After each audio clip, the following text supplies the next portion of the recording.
வணக்கம். ஆற்காடு அங்காளம்மன் கோவிலில் ஊஞ்சல் உற்சவம். திரளான பக்தர்கள் சாமி தரிசனம். விழுப்புரம் மாவட்டம் கண்டாச்சிபுரம் வட்டம் ஆற்காடு கிராமத்தில் அமைந்துள்ள அங்காளம்மன் கோவிலில் ஆவணி மாத அமாவாசையையொட்டி ஊஞ்சல் உற்சவம் நடந்தது. இதில் திரளான பக்தர்கள் கலந்து கொண்டு சாமி தரிசனம் செய்தனர். ஆற்காடு கிராமத்தில் உள்ள பிரசித்தி பெற்ற அங்காளம்மன் கோவிலில் மாதந்தோறும் அமாவாசை விழா வெகு விமர்சையாக நடைபெறும். அதன்படி ஆவணி மாத அமாவாசை விழாவையொட்டி நேற்று முன்தினம் ஊஞ்சல் உற்சவம் நடந்தது. இதனை முன்னிட்டு அதிகாலையில் கோவில் நடை திறக்கப்பட்டு கருவறையில் உள்ள அம்மனுக்கும் சிவபெருமானுக்கும் பால், தயிர், சந்தனம், மஞ்சள், குங்குமம், விபூதி, இளநீர், பஞ்சாமிர்தம், தேன், பன்னீர் உள்ளிட்ட பல்வேறு வாசனை திரவிய பொருட்களால் அபிஷேகம் செய்யப்பட்டு சாமிக்கு தங்க கவசம் அணிவிக்கப்பட்டது. அதன் பிறகு உற்சவ அம்மனுக்கு பல வகை பூக்களை கொண்டு அங்காளம்மன் சிவனை பூஜை செய்யும் அலங்காரம் செய்யப்பட்டு கோவில் உட்பிரகாரத்தில் பக்தர்களுக்கு காட்சியளித்தார். அதன் பின்னர் இரவு 11 மணியளவில் உற்சவ அங்காளம்மன் பம்பை மேலதாளம் முழங்க வடக்கு வாசல் வழியாக ஊஞ்சல் மண்டபத்தில் கட்டப்பட்டிருந்த ஊஞ்சலில் எழுந்தருளினார். அதைத் தொடர்ந்து பூசாரி வேலாயுதம் பக்தி பாடல்களை பாடினார். அப்போது அம்மன் ஊஞ்சலில் முன்னும் பின்னும் அசைந்தாடியபடி பக்தர்களுக்கு அருள்பாலித்தார்.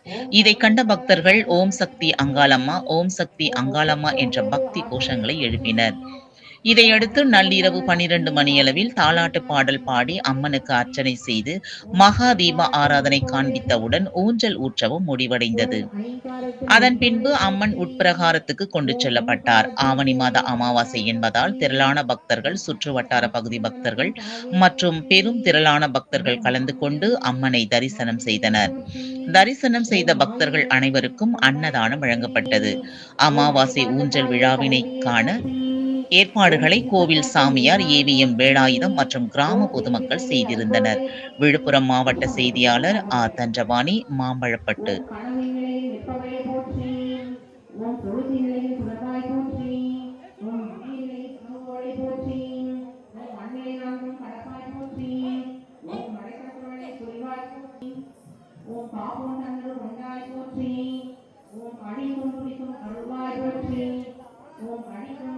போற்றி. ஓம் கருணைமழை பொழிபவளை போற்றி. ஓம் காயத்ரி வடிவினை அம்மையை போற்றி. ஓம் இமைப்பின் புவனம் அன்புரையோடு உடைத்தாய் போற்றி. கற்பூரம் கற்பூரம் புஷ்பம் மட்டும். உங்க எல்லாருக்கும் ஆன்மீகம் நிறைய தெரியும். எழுந்திருக்க வேண்டாம். இன்னொரு 11 ஸ்லோகம் இருக்கு. அப்புறம் காயத்ரி மந்திரம் இருக்கு.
அந்த மாதிரி ஆடுவியா திருவிழா நடத்துவியா